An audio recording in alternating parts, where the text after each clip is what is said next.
श्री राधे श्याम। आज एक नए फॉर्मेट के साथ हम एक कॉन्वर्सेशन करने वाले हैं जिसमें हम टीनेज इश्यूज को एड्रेस करेंगे। तो हमारे साथ आज डॉक्टर ममता मैम हैं जो एमडी कम्युनिटी मेडिसिन है और एमबीबीएस स्टूडेंट्स के लिए जो काउंसलिंग प्रोग्राम्स होते हैं, मेंटल हेल्थ प्रोग्राम्स होते हैं, उसमें मैम एक्टिवली इन्वॉल्व हैं। तो आज कुछ टीनेज इश्यूज जो कॉमन क्वेश्चंस होते हैं हम टीन बच्चों के, उनको मैम से हम पूछेंगे और मैम से जानेंगे कि इन इश्यूज को सॉल्व करने का राइट वे क्या है। Welcome ma'am. नमस्कार, thank you for having me. हमें बुलाने के लिए बहुत बहुत शुक्रिया। चलिए, आजकल के जो यूथ है ना, हम ऑलमोस्ट एवरीडे यूथ से डील करते हैं। जैसे कि मेडिकल स्टूडेंट हैं, आप भी मेडिकल स्टूडेंट हैं। और हम लोग जो मेडिकल कॉलेजेस में मेंटरशिप प्रोग्राम एक है जो एनएमसी द्वारा कंपलसरी किया गया है। और एक्चुअली अगर हमारी सुने तो ये नीड है। इस जनरेशन को बहुत बहुत जरूरी है कि कोई तो उनके साथ कोई मेंटर हो, कोई गाइड हो। तो आपको क्या लगता है? बिल्कुल मैम, क्योंकि कुछ ऐसे इश्यूज होते हैं जो अपने पेरेंट्स से या अपने फ्रेंड्स के साथ हमें राइट सोल्यूशन नहीं मिलता उन चीज़ों का। तो अगर कोई राइट डॉक्टर हमें उस चीज़ को गाइड कर सके, मेडिकल एडवाइस भी दे सके, तो I think that would be a better option. क्योंकि एडवाइस सही देने वाले लोग बहुत कम होते हैं। एडवाइस तो सब दे सकते हैं, लेकिन राइट एडवाइस मिलना ज़्यादा ज़रूरी है। सो ये प्रोग्राम एक बेनिफिशियल प्रोग्राम है। जी। जी जी जी। और एक्चुअली जैसे कि आज का टॉपिक है, आपने बताया कि हम कॉलेज स्टूडेंट्स या इवन स्कूल स्टूडेंट्स जो 10th 12th के बच्चे होते हैं, इस एज ग्रुप पर हम बात करना चाहते हैं कि आजकल के बच्चों की मेंटल हेल्थ बहुत फ्रेजाइल है। फिजिकल हेल्थ भी बहुत फिजिकल भी बहुत उनको प्रॉब्लम्स आ रही हैं, बट मेंटल हेल्थ अगर देखा जाए तो बहुत ज्यादा फ्रेजाइल हो गई है। तो आप एज अ कॉलेज स्टूडेंट, आप भी कुछ इस पे बताना चाहेंगे? क्या आपने भी ऐसा देखा है अपने साथियों में, अपने कॉलेज में? जी मैम, एक्चुअली आजकल तो जैसे न्यूज़ भी आती है कि नीट का पेपर देने के बाद कुछ बच्चों ने सुसाइड कर लिया। बहुत रीसेंट आजकल हम न्यूज़पेपर्स में पढ़ते हैं, नीट का पेपर देने से, रिजल्ट आने से पहले ही कुछ बच्चों ने सुसाइड कर लिया। तो ये एक मतलब आजकल की जनरेशन, जो हमारी जनरेशन है, उसमें एक फियर ऑफ फेलियर है कि हम अगर सक्सीड नहीं कर पाए तो क्या होगा, हम उस चीज को फेस नहीं कर पाएंगे। तो ये फियर ऑफ फेलियर के बारे में मतलब कैसे इससे डील करें, ये एक बहुत कॉमन प्रॉब्लम है जो मैंने ऑब्जर्व किया। जी जी, ये आप सही बात कह रहे हैं। और जो जैसे बहुत कदम कदम पे कॉम्पिटिटिव एग्जाम्स तो आते ही रहते हैं लाइफ में, है ना? और जैसे नीट है, इस तरह के कुछ एग्जाम्स है जो इतना प्रेशर बिल्डअप कर देते हैं कि बच्चे 1 साल तैयारी कर रहे हैं, 2 साल तैयारी कर रहे हैं। सब रिलेटिव्स पूछ रहे हैं, अरे क्या हुआ, तूने पढ़ा था ना, तुम तो तैयारी कर रहे थे ना, अब क्या हुआ? पेरेंट्स से पूछ रहे हैं, पेरेंट्स से पूछते हैं, पेरेंट्स को प्रेशर फील होता है। वो प्रेशर फिर बच्चों तक भी कंटिन्यू होता है। तो बच्चा सिर्फ अपने एग्जाम के लिए नहीं पढ़ रहा है, बच्चा इतने सारे एक एक्सपेक्टेशन, एक इनविजिबल जो है, मानी एक इनविजिबल बोझे को भी वो बेयर करता है कि वो पूछेंगे तो क्या बोलूंगा, वो पूछेंगे तो क्या बोलूंगा। और फिर क्या होता है कॉम्पिटिटिव एग्जाम में, कभी कभी होता है कि हमारे फ्रेंड्स का हो गया सिलेक्शन, हमारा रह गया। फिर उनको रहता है कि मैं अपनी लाइफ में पीछे रह गया, वो लोग आगे बढ़ गए, है ना?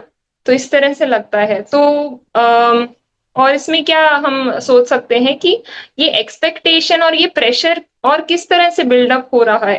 पेरेंट्स की तरफ से एक एक्सपेक्टेशन है, एक बच्चा सोचता है कि एक मेरा अपना जो स्टैंड है, मेरी रेपुटेशन का क्या होगा। पेरेंट्स पेरेंट्स तो बोलते ही रहते हैं, रिलेटिव्स पूछते रहते हैं, एक है कि मेरा क्या होगा। एक हमारा सोशल मीडिया जो एक एडेड हो गया है। तो सोशल मीडिया जो है, हेल्पफुल भी हो सकता है, हार्मफुल भी हो सकता है। बट अगर आप देखेंगे तो जो इंसान उसको जैसे यूज कर रहा है, सीखने के लिए भी बहुत सारी चीजें हैं और लाइफ को बर्बाद करने के लिए भी बहुत सारी चीजें हैं। तो ये अगेन यूथ पे ही डिपेंड करेगा।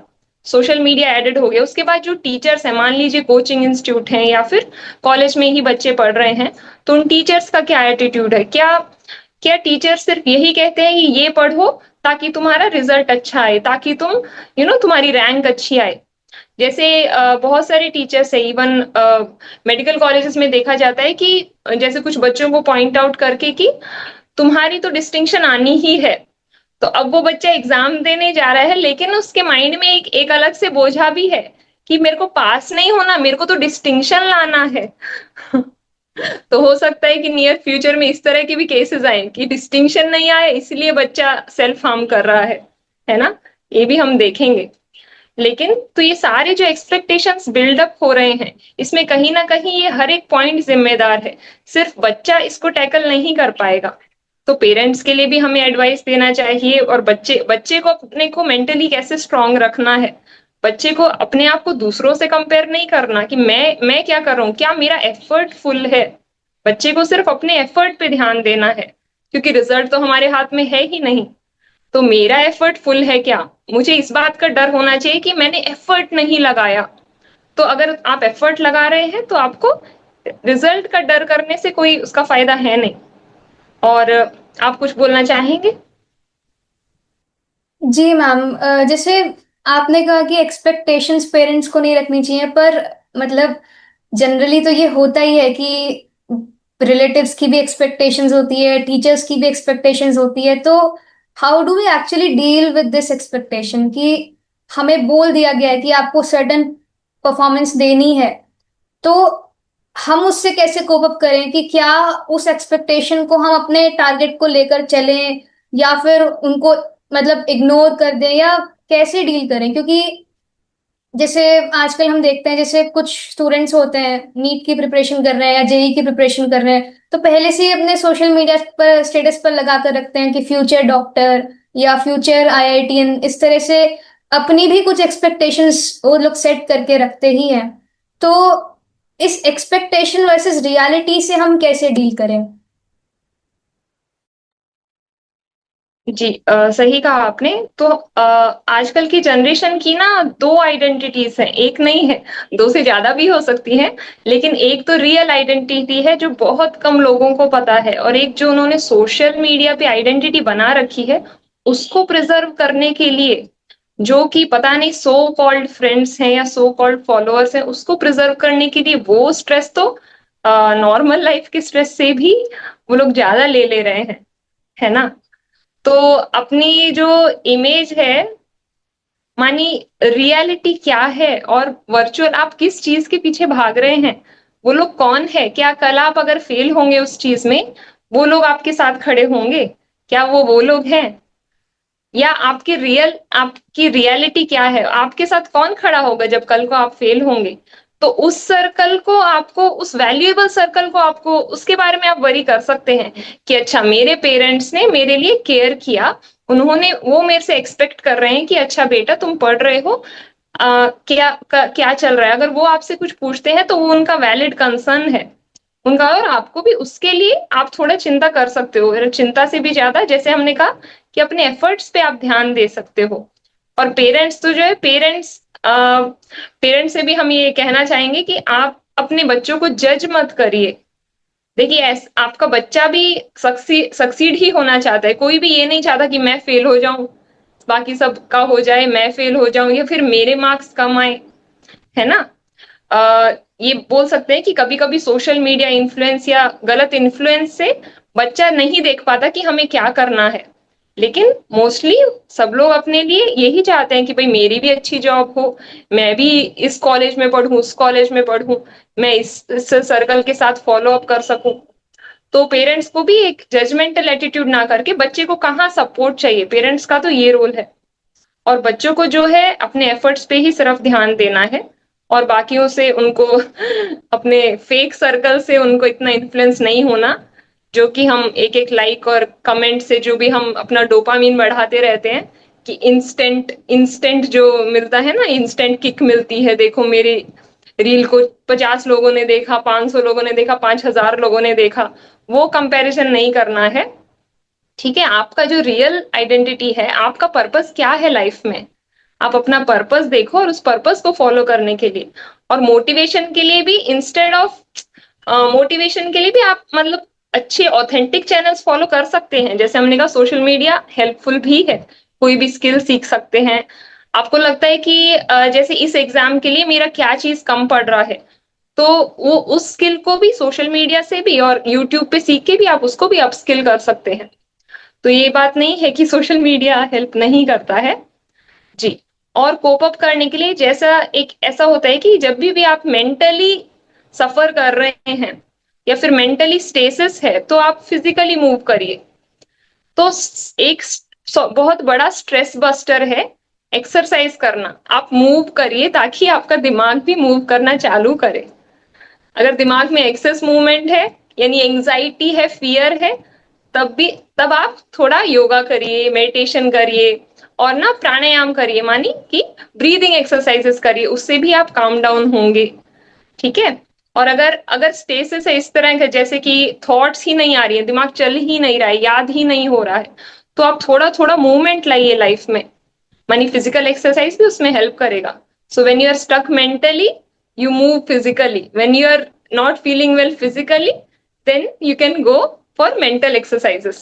So both ways will help each other. जी। um, okay. ये एक बहुत अच्छा सूत्र है, अगर फिजिकली वर्क नहीं कर रहे हैं तो मेंटली एक्सरसाइज करिए, और मेंटली अगर नहीं काम कर पा रहे तो फिजिकली एक्सरसाइज करिए। अ, एक चीज और मैम मैंने ऑब्जर्व किया है कि जैसे एक्सपेक्टेशंस की बात आती है तो हम मोस्टली रिजल्ट्स पर फोकस करते हैं कि मुझे इतने परसेंट मार्क्स चाहिए या मुझे इस पर्टिकुलर कॉलेज में एडमिशन लेना है। बट एक बहुत रियल केस सिनेरियो ये है कि सीट्स तो बहुत लिमिटेड है। स्पेशली अगर हमने बिल्कुल टारगेट ऐसा बनाया है, एक्सपेक्टेशन ऐसी है कि इस ही कॉलेज में एडमिशन लेना है, तो ऑब्वियसली सीट्स लिमिटेड है। पर कुछ ही लोग एडमिशन उसमें ले पाएंगे। तो जैसे आपने बात की कि अपनी पर्पस ऑफ लाइफ को समझना चाहिए, तो उसमें आई थिंक कि जो हमारी नीट की जर्नी है या जिस भी एग्जाम को हम प्रिपेयर कर रहे हैं उसकी जर्नी है, वो जर्नी ज्यादा इम्पोर्टेंट है या फिर पर्टिकुलर कॉलेज में एडमिशन मिलना ज्यादा इम्पोर्टेंट है? इस चीज पर हम नहीं समझ पाते हैं स्टूडेंट्स। तो उस पर आप क्या कहना चाहेंगे मैम? जी, जैसा कि आपके क्वेश्चन में ही आंसर छिपा हुआ है कि जर्नी जर्नी का जो आपको जो हैप्पीनेस का टेस्ट मिलेगा, वो रिजल्ट में नहीं मिलेगा। क्योंकि result is just our imagination, कि जब मैं टॉप करूंगा तो सब लोग मुझे ऐसा करेंगे वैसा करेंगे और मैं तो राजा बन जाऊंगा टॉप करने से। लेकिन आप टॉप करेंगे, वो आपका एक दिन का ना, एक दिन का या मैक्सिमम एक महीने का वो फेज रहेगा। और ऐसा नहीं कि रोज सब लोग आपको आकर मिठाई खिला रहे हैं और मानी आप तो किंग ऑफ द वर्ल्ड बन गए। ठीक है, ये सब भी इमेजिनेशन है हमारी। लेकिन जो जर्नी है आपकी, 1 साल की जर्नी है, या जर्नी जो है लॉन्ग होती है, और अगर आपने जर्नी को एंजॉय नहीं किया, तो आप विश्वास करिए कि रिजल्ट में भी उतना आपको मतलब इंजॉयमेंट नहीं मिलेगा। It's all in our mind. तो हर किसी का अपना स्किल सेट होता है।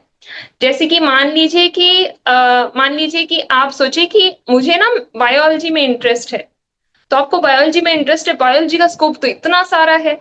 आप डॉक्टर बन सकते हैं, या आप बायोकेमिस्ट्री में जा सकते हैं, आप बायोटेक्नोलॉजी में जा सकते हैं। तो ना मल्टीपल्स, हर किसी के पास मल्टीपल स्कोप्स होते हैं। और अपने आप को, माइंड को इतना इतना इतना नैरो करना कि नहीं, अगर ये नहीं है तो मेरी लाइफ में और कुछ नहीं होगा, फिर तो मैं कहीं का नहीं रहूंगा, फिर तो मैं डायरेक्ट ही अपना दूसरा रूट देखूंगा। ऐसा नहीं है। देखिए, आपका जो स्किल सेट है ना, हो सकता है कि आपने डॉक्टर बनने की सोची हो, लेकिन आपका एक बार सिलेक्शन नहीं हुआ, लेकिन आपको उसी रैंक पर एक इस तरह का फील्ड मिल रहा है। जैसे कि आई थिंक आजकल भी नीट में भी होता है कि बहुत सारे ऑप्शंस रहते हैं पैरेलल भी। हो सकता है कि वो भी, उसमें आप एक्सप्लोर करिए अपने इंटरेस्ट को। हो सकता है कि उसमें भी आपको अच्छा लगे, उसमें भी आपको आपका स्कोप हो, आपको उसमें भी इंजॉयमेंट मिले। क्योंकि जो हमारी स्किल है और जो हमें कंटेंटमेंट देती है, वो चीज को आपको करना है लाइफ में। ऐसा, जैसे मान लीजिए कि हम लोग सब लोग हार्ड वर्क भी करते हैं, लेकिन कुछ लोग हार्ड वर्क के साथ साथ परेशान रहते हैं, कुछ लोग हार्ड वर्क करते करते बहुत खुश रहते हैं। तो क्या फर्क है दोनों में? हमें हार्ड वर्क से नहीं भागना था, हमें वो हार्ड वर्क चूज कर लेना है जिसमें हमें मजा आए। ऐसा हार्ड वर्क चुनो, अगर तुम्हें सारी लाइफ हार्ड वर्क करना है तो ऐसा चुनो ना जिसमें कि आपको अच्छा लगे। तो आपके पास डेफिनेटली कोई ऐसा स्किल सेट है, और हो सकता है कि पेरेंट्स आपको ना पहचाने, हो सकता है टीचर्स ना पहचाने, बट उनको भी उनको भी ऑब्जर्व करना चाहिए और आपको भी ऑब्जर्व करना चाहिए। तो मान लीजिए आपने एक अपना गोल चुना, गोल चुनना चाहिए, अच्छी बात है, ताकि आप मूव फॉरवर्ड होते रहे, लेकिन उसके साथ उसका बैकअप क्या है और उसका बैकअप क्या है, आप अपने माइंड में सोचिए कि मैं, मेरा स्किल ये है लेकिन मैं इसमें भी अच्छा कर सकता हूँ, इसमें भी अच्छा कर सकता हूँ। जैसे कि जैसे जैसे टाइम आगे बढ़ता जा रहा है, कंपटीशन और बढ़ता जा रहा है। जैसा आपने कहा, सही कहा, सीट्स लिमिटेड हैं, लेकिन आपका स्किल सेट है ना, आपके स्किल सेट्स पे हिसाब से आप डेफिनेटली अपने लिए एक अच्छी लाइफ बना सकते हैं। इसमें कोई दो राय नहीं है, इसमें कोई गलत नहीं है। ठीक है, तो जी, और बताइए। इससे रिलेटेड एक एग्जाम्पल भी मुझे याद आ रहा है। एक एमबीबीएस डॉक्टर थे, मतलब वो मतलब स्टडी कर रहे थे एमबीबीएस, और आई थिंक फाइनल ईयर के अराउंड उनका कुछ ऐसा डिजीज हो गया जिसकी वजह से वो आगे डॉक्टर नहीं बन सकते थे। कुछ फिजिकल फिटनेस में इस तरह का कुछ प्रॉब्लम आ गया था, and he opened a business based on nutrition. और आज वो कंपनी बहुत मतलब एक अच्छा रेवेन्यू कमा रही है, जो कि वो शायद एमबीबीएस डॉक्टर बन के भी नहीं कमा पाते। तो इट इज, आई थिंक, वो कहावत है ना, when life throws lemon let you make lemonade.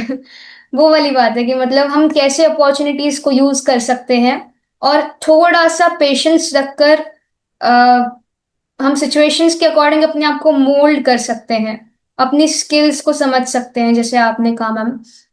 तो वो एक स्किल अपने आप में है जो हमें स्टूडेंट्स को सीखनी चाहिए, डेफिनेटली। सो बट एक चीज और है, जैसे एक्सपेक्टेशंस की बात आती है या रिजल्ट की भी बात आती है, तो ये तो एक आइडियलिस्टिक स्टेट हो गई कि मेरी स्किल क्या है, मैं उसके अकॉर्डिंग कुछ कर पाऊं।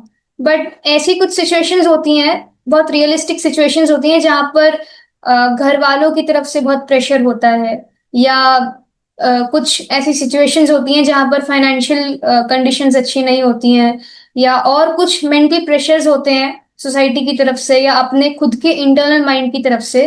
तो इन सिचुएशंस में हम कैसे डील कर सकते हैं कि मेंटली हम चाहते कुछ और है करना, लेकिन समहाउ सिचुएशंस ऐसी कि हम नहीं कर पा रहे हैं। तो how do we deal with that ma'am?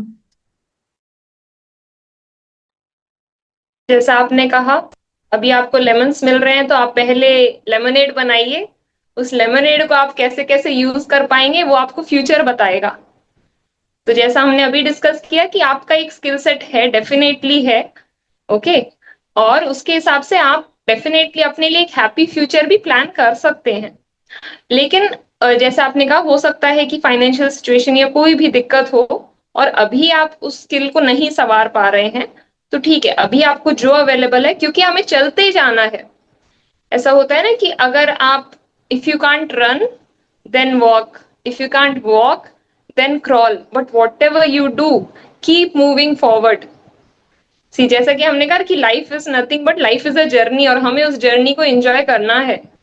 हमें लाइफ लाइफ के एंड में क्या है, लाइफ के एंड में तो डेथ है। तो क्या हम डेथ के बारे में सोच सोच कर थोड़ा ना आगे बढ़ेंगे? हमें लाइफ को भी, हर मोमेंट को यूजफुल बनाना है, पर्पसफुल बनाना है ना? तो अभी आपका जो भी सिचुएशन है, आप उस सिचुएशन के हिसाब से अपना बेस्ट दीजिए। आप, रिजल्ट क्या आता है, सोसाइटी क्या कहेगी, वो सब अगली बात है। अगर आपने अपना बेस्ट नहीं दिया तो आप अपने अंदर से खुश नहीं रहेंगे, और वो सब भी आपकी मेंटल स्टेट को अफेक्ट करेगा। ठीक है, अल्टीमेटली पेरेंट्स बहुत एक्सपेक्टेशन रखेंगे, सब लोग रखेंगे, लेकिन अल्टीमेटली वो भी देखेंगे कि क्या हमारा बच्चा भी खुश है। कुछ लोग होते हैं कि जैसे हमने देखा है कि बहुत लोग एमबीबीएस कर रहे हैं या कर लेते हैं, लेकिन फिर उनको रियलाइज होता है कि this is not what I wanted to do. तो इवन जो एमबीबीएस कर रहे हैं उनको भी हम ये बात कहते हैं कि अगर आपको लगता है कि आपका इसमें इंटरेस्ट नहीं है, तो ऐसा मत सोचिए कि ये वेस्ट जाएगा। आपने लाइफ में जो सीखा है वो कभी वेस्ट नहीं जाएगा। बहुत सारे लोग होते हैं जैसे एमबीबीएस करने के बाद वो फिर एमबीए भी कर लेते हैं और उसके बाद वो हॉस्पिटल एडमिनिस्ट्रेशन कर लेते हैं। पहले तो इंसान हॉस्पिटल में काम करने वाला था, अब वो हॉस्पिटल को चला रहा है। ठीक है, या कुछ बच्चे इसके बाद आईएएस की तैयारी करने लग जाते हैं। कुछ बच्चे अपना मानी हॉस्पिटल या फार्माकोलॉजी किसी भी तरह के कुछ रिसर्च में चले जाते हैं। तो ऐसा नहीं है कि ऑप्शन लिमिटेड है, नहीं। देखिए सारी सारे ऑप्शंस खुले हुए हैं। लाइफ में कभी भी ऐसा मत सोचिए कि this is the end. No, जब तक लाइफ है तब तक आपके पास ऑप्शंस हैं और ऐसा नहीं सोचना है। जी। डेफिनेटली मैम, लाइक ऑप्शंस तो नेवर एंडिंग है, पर ये तो फिर भी एक एक्सटर्नल इशू है जहां पर सिचुएशन ऐसी है। बट कुछ ऐसी भी चीजें होती हैं जो इंटरनली हमें इफेक्ट करती हैं, बी इट एडिक्शंस या फोकस लैक करना। बिकॉज बहुत सारे ऐसे स्टूडेंट्स होते हैं जो एक्चुअल में पढ़ना चाहते हैं, कुछ अचीव करना चाहते हैं, उनके पास रिसोर्सेज भी सारे हैं, but still they lack that focus कि हम बैठकर अच्छे से पढ़ सकें, प्रिपेयर कर सकें। So how do we deal with these internal issues? जी, बहुत अच्छी बात कही आपने। तो इंटरनल इश्यूज के लिए आपको इंटरनल सफाई करनी पड़ेगी। अगर अंदर कचरा भरा पड़ा है तो आप कहाँ फोकस करोगे, आप कहाँ बैठकर पढ़ोगे? आपका माइंड कहाँ है बॉडी में? माइंड तो एक स्पेस है, उस स्पेस को आपने किस चीज से फिल कर रखा है? उस स्पेस में दुनिया भर की रील्स ही पड़ी हुई हैं, नेगेटिव लोगों की नेगेटिव ओपिनियंस और कमेंट्स ही पड़ी हुई हैं, या कुछ काम की चीजें भी हैं आपके माइंड में। तो आपको पता है कि अगर आप सोचें कि what do I do, who am I with every day of my life, है ना, what am I listening to, what am I looking at, and who am I listening to, who am I being with. अगर हम देखें कि हमारा environment क्या है, हमारा एटमॉस्फेयर क्या है, तो हमें तुरंत रियलाइज हो जाएगा कि अच्छा, क्योंकि मेरा एनवायरनमेंट इतना नेगेटिव है, मैं भी नेगेटिव हूं। आप अपने अंदर जिसको डाल रहे हैं वही तो आप बन जा रहे हैं, है ना? तो आपको अगर अपना एनवायरनमेंट चेंज करना है तो बाहर का एनवायरनमेंट भी चेंज करिए, और आप क्या फीड कर रहे हैं अपने आप को। जैसे कि हम 30-30 सेकेंड्स पे आ गई हैं अब रील्स और शॉर्ट्स जो है। 30-30 सेकेंड्स में, और इवन लोग 30 सेकेंड्स तक नहीं वेट करते हैं, 5 सेकेंड्स 10 सेकेंड्स भी एक वीडियो को नहीं देखते, because we get bored. No no no no, this content is not worth this, next next next next. तो आप जो ये कर रहे हैं उससे आप अपने दिमाग को क्या ट्रेन कर रहे हैं कि देखो 10 सेकेंड्स तक ही एक चीज पर फोकस करना है, उससे ज्यादा फोकस करने की जरूरत नहीं है। जब आप दिन में 2-4 घंटे इस तरह से ही बिताते हैं, तो what do you think will happen for the rest of the 20 hours? आपका ब्रेन तो इस तरह से ट्रेन हो जा रहा है कि मुझे मुझे ज्यादा फोकस नहीं करना, मेरे को तो डिस्ट्रैक्शन डिस्ट्रैक्शन डिस्ट्रैक्शन डिस्ट्रैक्शन। ठीक है, तो हम जो इतना सोशल कंटेंट, सोशल मीडिया जो हम इतना कंज्यूम कर रहे हैं कंटेंट, आपका कंटेंट किस तरह का है और क्या है, क्वालिटी एंड क्वांटिटी दोनों। ठीक है, तो आप इससे स्टार्ट कर सकते हैं कि कम से कम एक पॉजिटिव इन्फ्लुएंसर लाइए लाइफ में। जैसे आप एक अच्छे चैनल को फॉलो करना शुरू कीजिए जो कि पॉजिटिव बात करता है, यूं नहीं कि वो 10 लोगों की बुराई कर रहा है, बुराई तो सभी कर रहे हैं, उसकी कोई कमी नहीं है। जो किसी की अच्छी चीज को भी देख रहा है, कुछ आपको पॉइंट बता रहा है, काम की चीज बता रहा है, आपके अप लेवल होने के लिए बात बता रहा है, आपको पर्पस सिखा रहा है, आप एक चैनल फॉलो कीजिए और थोड़ा ऐसे शुरू कीजिए, है ना। और ऐसा नहीं है कि सारे दिन आप कोई चैनल देखते रहे, अपने सोशल मीडिया टाइम को आप लिमिट कीजिए। ठीक है, और बुक रीडिंग भी हम कहेंगे कि बहुत अच्छी हॉबी है अपने आप को अपलिफ्ट करने के लिए, क्लींस करने के लिए, अंदर से क्लींस करने के लिए।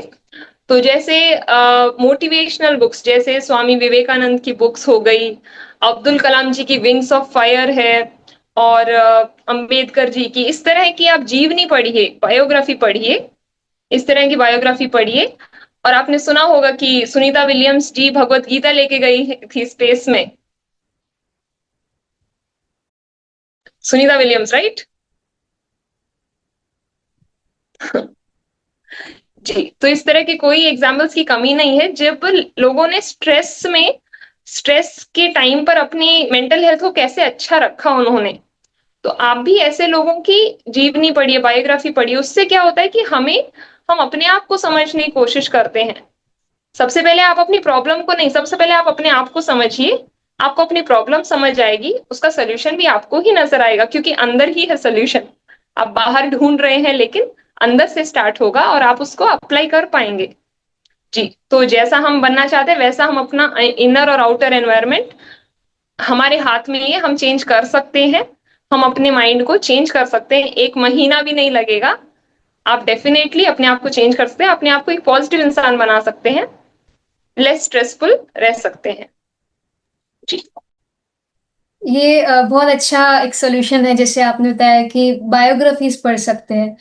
आई थिंक वो एक बहुत यूजफुल चीज रहेगी, बिकॉज हम जब किसी की लाइफ से रिलेट करते हैं तो हम उनके लो पॉइंट से अपने लो पॉइंट्स को कंपेयर करते हैं। तो कैसे उन्होंने रेजिलियंस दिखाया, कैसे उन्होंने वापस उठकर फाइट बैक किया, तो वो हम इन बायोग्राफी से सीख सकते हैं। ये एक बहुत अच्छा पॉइंट है। और एक चीज मुझे ऐसा लगता है जो मुझे हेल्प किया, कि लाइफ में हम जो भी देख रहे हैं सिचुएशंस, चाहे अपने साथ हो रही हैं या अपने फ्रेंड्स के साथ हो रही हैं, या मे बी इवन कोई मूवी की स्टोरी है, या कुछ भी हम देख रहे हैं वीडियो में यूट्यूब पर, तो उसमें कुछ ऐसी चीज हो सकती है जो हमें अपनी लाइफ में चेंज करने के लिए कुछ एक सीख दे सकती है।